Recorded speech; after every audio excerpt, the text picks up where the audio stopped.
Good morning everyone and welcome to all on my YouTube channel. R S. Agarwal के exercise 12A में 7 question का solution हम लोग कर चुके हैं। आज क्वेश्चन नंबर 8 का सॉल्यूशन देखेंगे।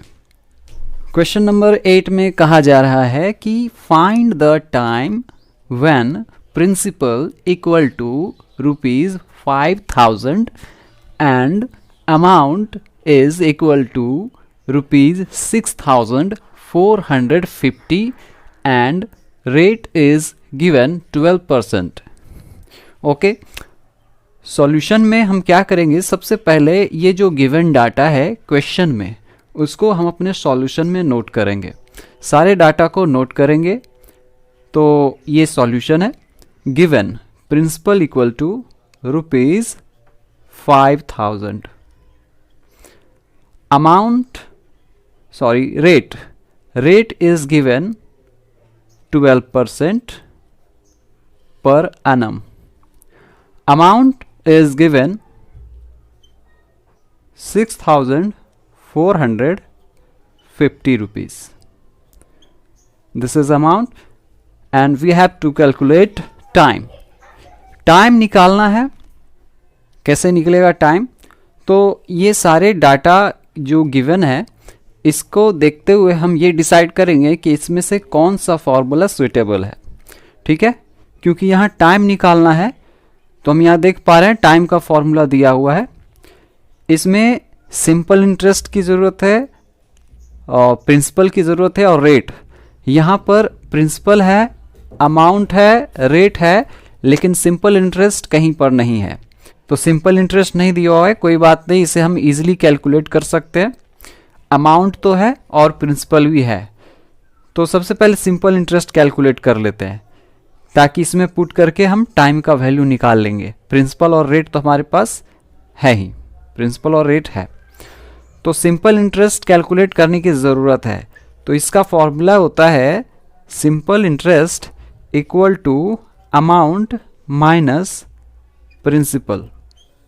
सिंपल इंटरेस्ट निकालने का फॉर्मूला होता है अमाउंट माइनस प्रिंसिपल।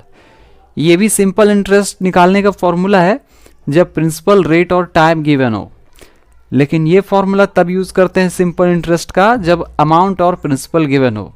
ये कैसे आया? तो हम पहले जानते हैं कि अमाउंट इक्वल होता है principal plus SI। SI means simple interest. अब सिंपल इंटरेस्ट चाहिए तो प्रिंसिपल को इक्वल टू के इधर ट्रांसपोज करेंगे। A minus P equal to के इधर जब प्रिंसिपल को लाएंगे तो इधर प्लस में है तो इधर आकर के माइनस में प्रिंसिपल हो जाएगा, इक्वल टू सिंपल इंटरेस्ट।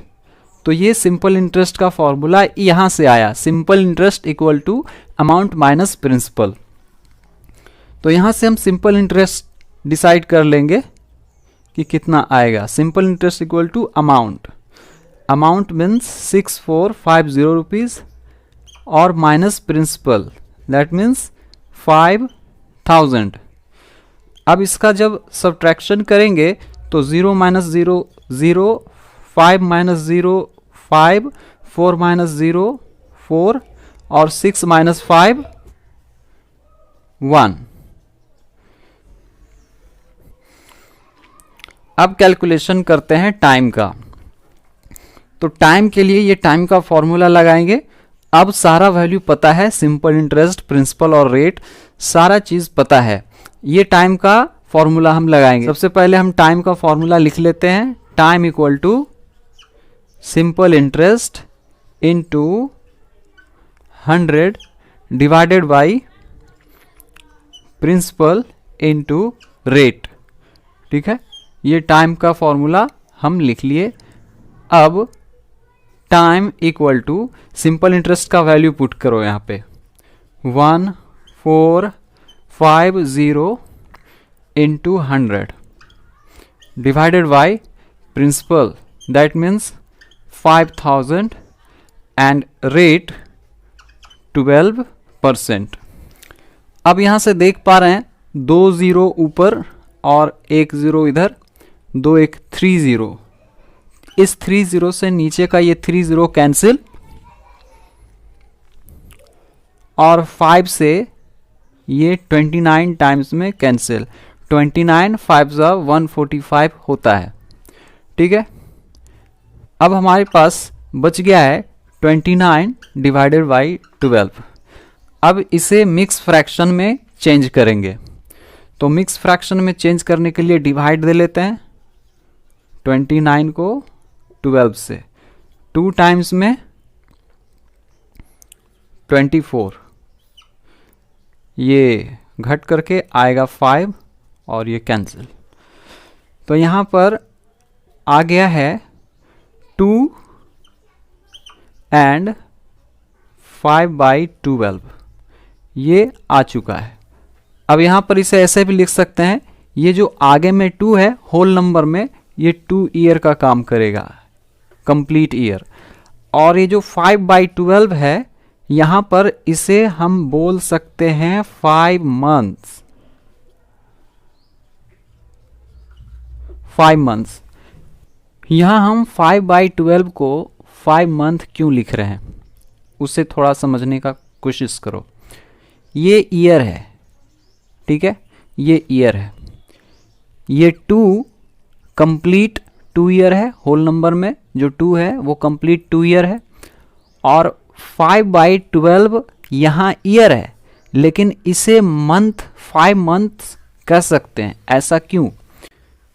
क्योंकि अगर 5 मंथ होता तो उसे ईयर में कन्वर्ट करने के लिए हम 12 से डिवाइड देते, 5 को 12 से डिवाइड देते, तो ये ईयर में कन्वर्ट हो जाता। तो 5/12 ईयर हो या फिर 5 मंथ हो, बात एक ही है, इसलिए 5/12 ईयर को हम 5 मंथ यहाँ लिख रहे हैं। तो ये है हमारा क्वेश्चन नंबर 8 का सॉल्यूशन। आई होप कि सभी को ये सॉल्यूशन समझ में आया होगा।